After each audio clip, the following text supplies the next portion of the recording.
हरे कृष्णा। मैं आपको आज ये निर्मम शब्दों पर ये वीडियो चर्चा करने के लिए जा रहा हूँ। निर्मम निरहंकार सम दुख सुख क्षमी, ये भगवत गीता में भगवान श्री कृष्ण कहे। यदि मेरे कोई प्रिय बनने के लिए चाहते, 12 अध्याय की 13 नंबर श्लोक में भगवान श्री कृष्ण कहते, निर्मम मतलब ममत्व भावना से रहित। ममत्व मतलब स्वामित्व भावना, जो मालिकपन भावना, वो भावना से रहित जो होते हैं बहुत प्रिय बनता है। भगवत गीता की ये 13-14 नंबर श्लोक आप भगवत गीता देखेंगे भक्ति योग में। भगवत गीता के भक्ति योग में 13-14 नंबर श्लोक भगवान श्री कृष्ण कहते हैं, निर्मम निरहंकार सम दुख सुख क्षमी संतुष्टम सतत जोगी जतात्मन से मर्यापित मन बुद्धि सौम्य भक्तव्य।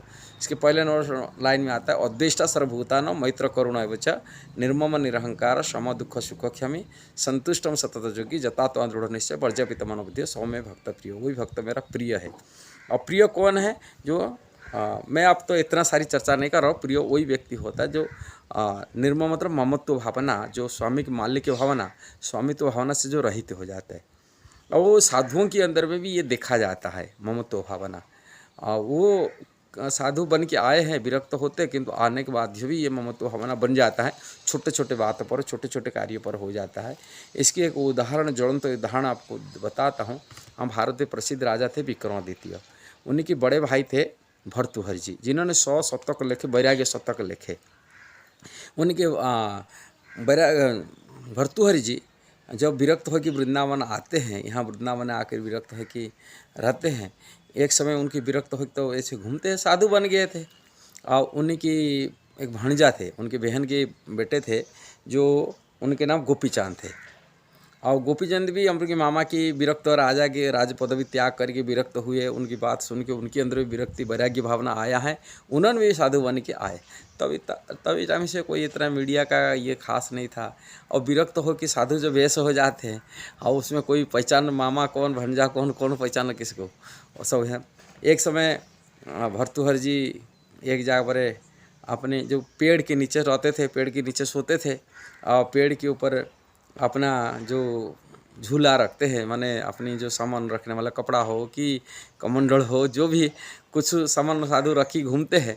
और वो झूला को अपने एक खूंटी जो पेड़ का सूखा हुआ खूंटी, टूटा हुआ एक निकलता है, खूंटा बोलते, खूंटी बोलते, जो भी है, उसी खूंटी में अपने लटकाए थे और झूला लटकाए थे। लटकाए के वो स्नान वगैरह कर चला गए थे। फिर उसी टाइम से उसी जगह पर उनकी जो भंजा थे वो तो पहचानते नहीं थे। अब भंजा भी आकर, गोपीचंद आकर के उसी खूंटी से झूला को थोड़ा साइड करके फिर अपना झूला को लटकाए देखी, उसी पेड़ का नीचे सो गए।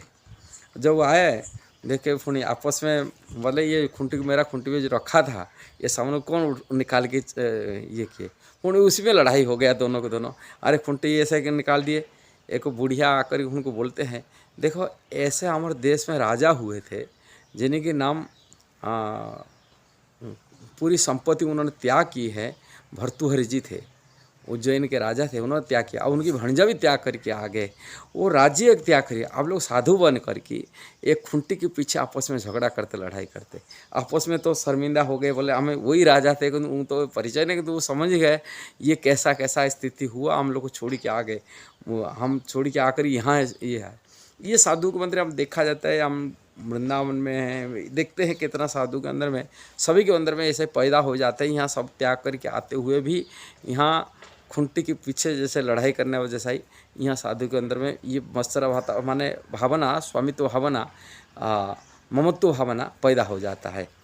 और भगवान कहते हैं गीता में, यदि मेरे को यदि कोई प्रिय बनने के लिए चाहते, और इस प्रकार ममत्व भावना से रहित जो होता है, और मत्सरता रही, निर्मत्सर हो जाता है, कोई किसी भी वस्तु में ममत्व भावना नहीं रहता है, वही मेरा प्रिय बनता है। वीडियो का कहने का तात्पर्य, ये संसार में साधु हैं, अपने शिष्य की, अनुयायियों की इतना फॉलोअर बना देते, ये मेरा शिष्य है, मेरा भक्त है, मेरा आश्रम है, मेरा संपत्ति है, वो ममत्व भावना फंस जाते। ये इससे हमको शिक्षा मिले, कोई भी व्यक्ति इस संसार में जो अपना कमाता है, अपनी ये करता है, कुछ भी वस्तु है, उसमें ममता भी जाग जाता है, और उससे बचना बहुत कठिन। भगवान की माया बड़ी प्रबल है। इसलिए माया से बचना साधारण व्यक्ति, बड़े बड़े साधु महात्मा मध्य भी माया में फंस जाते, इसी भावना से आ जाते। निर्मम शब्द, निर्ममता आता नहीं साधुओं के बीच में। और साधारण घर गृहस्थी में होना कैसा संभव है? घर गृहस्थी तो और जागता है। जो व्यक्ति कमाता है वो सोचता है ये मेरा ही संपत्ति है, मेहनत करता है बोलता है मेरा संपत्ति, मैं कमाया हुआ धन है, मेरा धन, मेरा प्रॉपर्टी, मेरा मालिकपन तो ऐसे ही रहता है। इससे मुक्त होना बहुत कठिन है।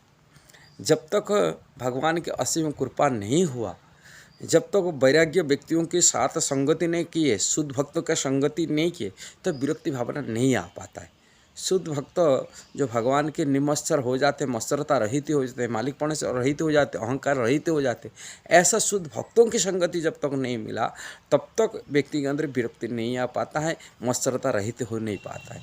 इसलिए ऐसे शुद्ध विरक्ति भक्तों की संगति करने के लिए हमेशा प्रयास बनाए रखे, जैसे हमारा ममता भावना नष्ट हो जाए, नहीं तो हो नहीं पाएगा।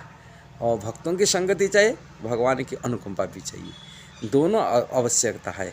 यदि ये वीडियो को आपको सही लगा जरूर उसको शेयर करना, सब्सक्राइब करना, लाइक कमेंट करना। हरे कृष्णा।